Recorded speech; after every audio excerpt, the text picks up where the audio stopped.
La dimensión biopolítica, la cuestión del biopoder y por supuesto de la eticidad que se encuentra involucrada en cada una de estas acciones, cada uno de estos tiempos, de alguna u otra manera requiere de ser revisada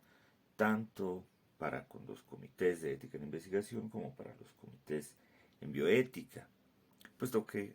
a final de cuentas, hay todo un juego y un entramado político como un posicionamiento y por supuesto ético como una continuidad y no deja por tanto de estar en el intermedio de ellos dos las cuestiones relativas al biopoder y el cómo éste está implícito. Así, hablemos de lo político, ¿no?, que propicia el asociar y articular discursos complementarios y antagónicos, desplegando una lectura multiforme y transdisciplinaria. Es decir, no olvidemos con Agamben que a final de cuentas el ser humano es un animal político y por tanto se mueve en una condición de la polis, es decir, en un entramado social y por tanto en un entramado discursivo multifacético y de lecturas transdisciplinarias, multiformes, multidimensionales, ecodimensionales. En ese sentido, cualquier ejercicio establecido por los comités de ética no está exento de ello, sino al contrario, es partícipe de la dimensión nuclear de la cuestión política de los sujetos. Por otra parte, esa dimensión biopolítica, esta suma, es lo que hace entrar a la vida y sus mecanismos en el dominio de los cálculos. Consideremos entonces que una serie, o casi todas, las diferentes estrategias que se establecen en los sistemas de salud son partícipes de una biopolítica. Esta ha ido variando de tanto en tanto en cada uno de los escenarios, una biopolítica, por ejemplo, del orden de lo preventivo o del resarcimiento, una biopolítica en el orden de la atención, una biopolítica en el orden de la rehabilitación. Por ejemplo, también hablemos de una biopolítica en el sentido de la desaparición, de la marginalización de diferentes sectores de la población. Ahí hay una biopolítica. Existe una biopolítica ligada en cada uno de esos programas que nosotros vemos pasar un tanto fácilmente, ¿no?, delante de nosotros, los programas de vacunación, los programas de esterilización,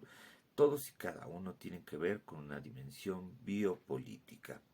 No estamos hablando en un sentido peyorativo, sino que estamos hablando de lo biopolítico inserto en cada una de estas dinámicas.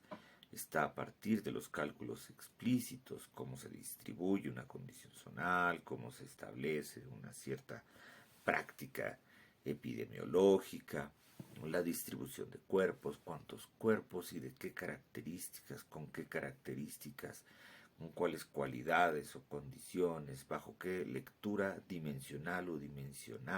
o multidimensional se hará una aproximación a determinadas condiciones de lo humano, los cálculos étnicos, por ejemplo, también, cómo se reduce o se incrementa una determinada población. Y por supuesto todo esto está incluido, ¿no?, dentro de las lecturas inter, multi y pluriculturales. O la transculturalidad viene a ser parte del piso de la ejecución biopolítica de cada una de las tomas de decisiones de los diversos estados. Entonces nos lleva a considerar el poder. El poder no en el sentido nuevamente peyorativo, sino el poder en una lectura Foucaultiana que podemos ubicar en la microfísica del poder y en casi todas y cada una de las obras de Michel Foucault, entre otros autores, por supuesto. Por ejemplo, sobre el poder, si nosotros hacemos una lectura desde Foucault, nos encontramos que no es una propiedad, y eso ya descoloca,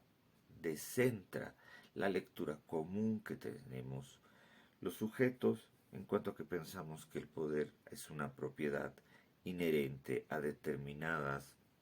clases sociales, posiciones políticas, pensando en el entramado gubernamental, en realidad hablamos de que no le pertenece a nadie, no es una propiedad,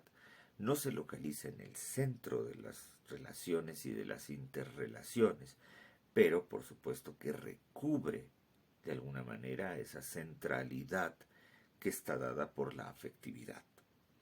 No es solo represivo, sino también es creador. La lectura sesgada que nosotros podemos tener de Foucault en un momento dado, por ejemplo, es que habla todo el tiempo en el sentido represivo del poder y los hace uno, pero en realidad también es creador porque propicia de una u otra manera la organización y las estructuras. En ese sentido, hay una cierta acción de poder en cada uno de los comités de ética y de bioética, porque tienen la posibilidad de crear no una enorme lista de cuestiones normativas, sino de aspectos específicos que permitan una lectura desde la eticidad, en medida de que también son partícipes no sólo de velar normativamente, sino de promover un acercamiento a una posición completamente distinta en los seres humanos. Y no se visibiliza en los actos conscientes, es decir, el poder se ejecuta, sin lugar a dudas, pero lo que nosotros vemos en la ejecución es el hecho, el evento o la acción. El poder está por debajo de esta dimensión consciente, de esta cuestión visual, ¿no? Porque allí donde nosotros lo pensamos,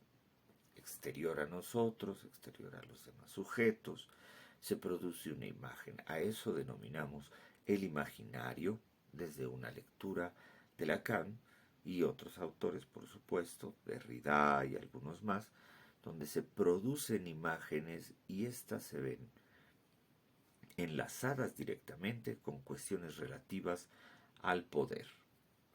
Por eso no es visible propiamente en los actos, ¿no? Sino que es posible que sea leído en los actos,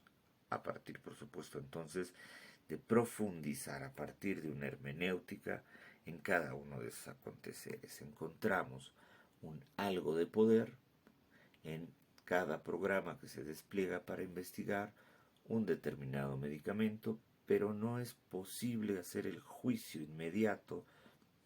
sobre del protocolo, sino que se tendrán que hacer una lectura profunda de cada uno de los documentos que conforman ello para determinar específicamente qué se está allí creando, qué se está poniendo en juego. Y ahí entonces aparece algo que denominaríamos el biopoder. Se trata de la puesta en marcha de ejercicios de control, tanto en el campo orgánico como en el campo del cuerpo. La diferencia es importante porque una cuestión es el campo orgánico, que ya desubjetiviza inicialmente a los sujetos,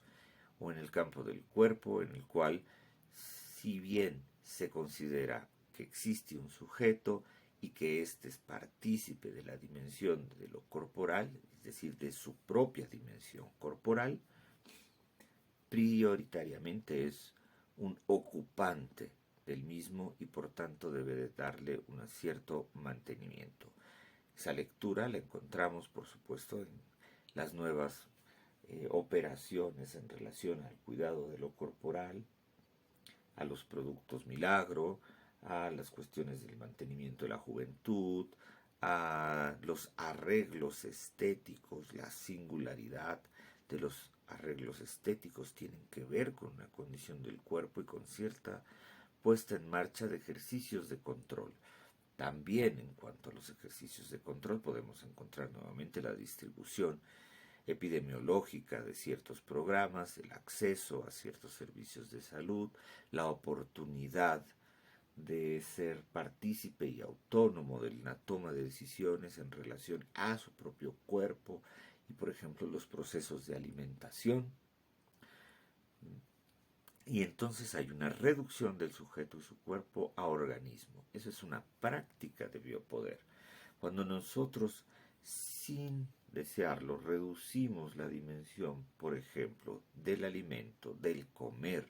como todo un fundamento de relaciones e interrelaciones sociales, a meramente un acto nutricional y por tanto implementamos programas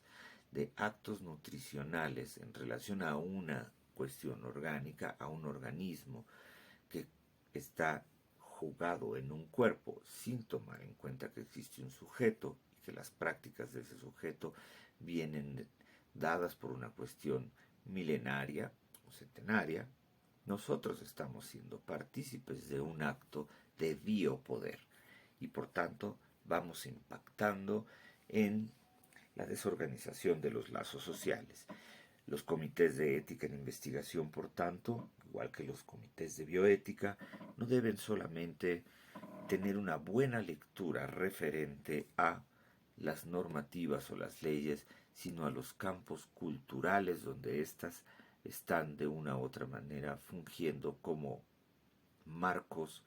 de interrelación y posibilitando, por supuesto, el crecimiento y la humanización de quienes les rodean. Eso nos lleva a pensar la eticidad.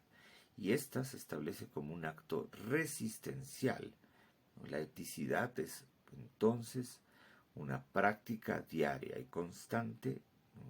que marcha como operación desnaturalizante de las lógicas biopolíticas, es decir, se confronta